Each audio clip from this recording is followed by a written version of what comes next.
Okay, in this video I will replace the fuel filter on my Roadster. Smart Roadster, so very smart fun car. This is everything you need. You need something to put it in the air so that you can, well, you can probably do it without removing the rear wheel, but it's easier if you remove it, so I'll include steps to remove the rear wheel. Jack it up, put a stand, an axle stand below for safety. This is also just to put the rear wheel back on. A 15mm for the wheel nuts, something pointy to connect these small plastic pins. There are two in front, one in the back, and then a 10mm socket. Yes, you will need a 10mm, so good luck finding that one. For 3 plastic nuts to remove the inner liner. You do have to remove the inner liner. This is like plastic inside here to protect everything from water. 10mm one. Yeah, and those are just the, and some extensions as well. And then of course the replacement filter. I did buy this one from Febi. The number on it is 32399. These are the numbers on it. Just pause it if you want to find some details. It's a plastic one. The one that was on it was a metal can like thing. This is plastic, but it works equally well. I've also included one of these, a clip. These are clips that are used on the quick connects. You do need a container to catch the fuel. The quick connects, those things are like, if you push it you can disconnect it and it won't spill, maybe a tiny bit, but usually it doesn't even spill any fuel there. The thing is the filter itself, so if you remove the top one, I'll show it when I actually remove the wheel and start working on it. I'll show you in detail. But the top one probably won't spill any fuel, and the bottom one, the connector itself, also probably won't spill any fuel. But the filter that's on there has around 100ml or something.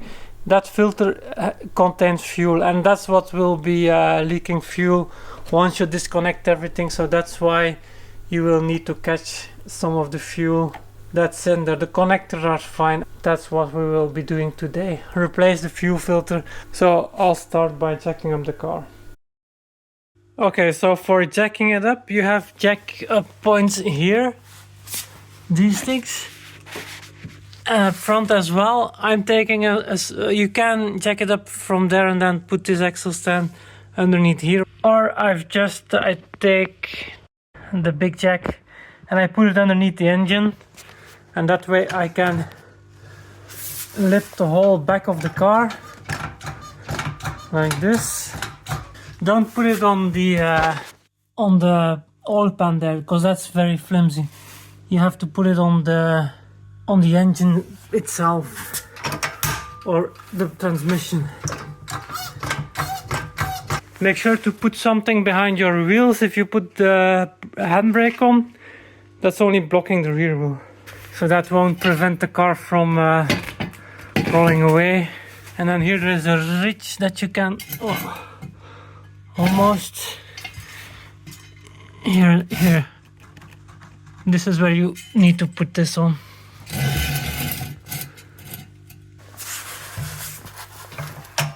And then slowly lower it. And now I can remove this wheel. That's what I use the 17 socket for. If you put the wheel back, those nuts have to, or lug nuts or wheel bolts, have to be on 120 Newton meters if you put it back. These are deeper wheels, so I like to use an extension.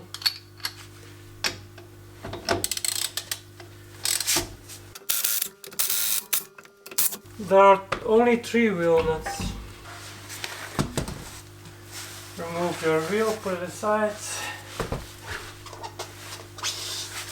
and then we need to remove this inner liner. These are the plastic clips that you need to remove, and there's one here as well. In my case this has been replaced because it broke, but by default it's one of these plastic ones. If you push in the center, like so, wait, then you can, now you can pull them out.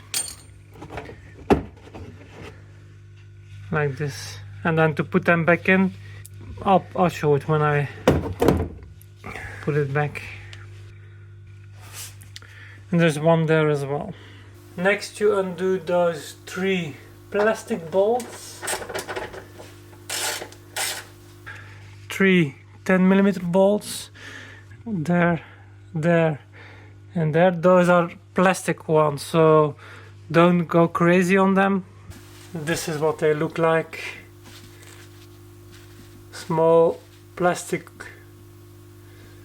nuts. Then you can take out the complete liner. This is just to get easy access. You have to pull it down from these and then out like this. Put it aside and that reveals like the inside. Wait, I'll get a light in here. Okay, so the fuel filter is located there, the plastic thing there. If it's an older one, you probably have like a metal one, and that's one of those connectors. There's another connector at the top. You can, this is the air intake, you can remove this completely. Just here, these, there are 3 of these. Remove this wire, and then you can take this, just snaps out of this plastic container if you move it that direction, and that way you can take it completely out and you have full access. This metal part is a heat shield for the fuel tank itself, so the fuel tank is over there. If you need to replace the fuel tank or access the fuel tank or replace that wire for some reason, those fuel lines, then you have to drop the engine. That's a completely different task. We won't cover that today. We will just replace that fuel filter. That's all we will do in this video. So now I'll take this thing out. These connectors, they are a bit different from these. I'll show you in a minute. So these have a center pin that you push in, and to connect it you push it back in. That's one of those. Those are the plastic nuts. For these over here you have to like grab this smaller piece, push it outwards, and then you can take it out. So like this. I don't know what the proper way is to remove these, but that's how I do it.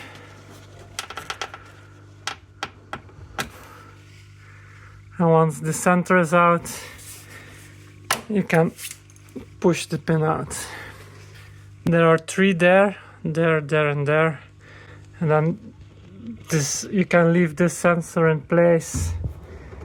Just remove this wire, clip there, and then you can remove the whole thing. And reveals the fuel filter. And this is where your container will come in handy, so put it at the bottom already. You have to remove the top one first, that will be no spillage normally. And then the bottom one, it will spill, but it will spill from the filter. And you can see the blue tab there that you have to press in just ever so slightly, and then you can wiggle the connector off. If you break this clip, you can find new clips online. Just search for fuel quick connect retainer clip. The top one is hard to see because it's a black one that I replaced already. They look like this. You can measure them if you want to find an exact match online or a close enough match online. You can also replace these completely, so the bottom one is 90-degree one and the top one is a straight one. It's an 8mm hose if you need those measurements for some reason. If once connected or disconnected, you can press this outside towards the outside on both ends, and then it drops out at the bottom. But you need to remove the top quick connect first. It's also a good idea to wear eye protection if you disconnect these. You never know that you get some spillage.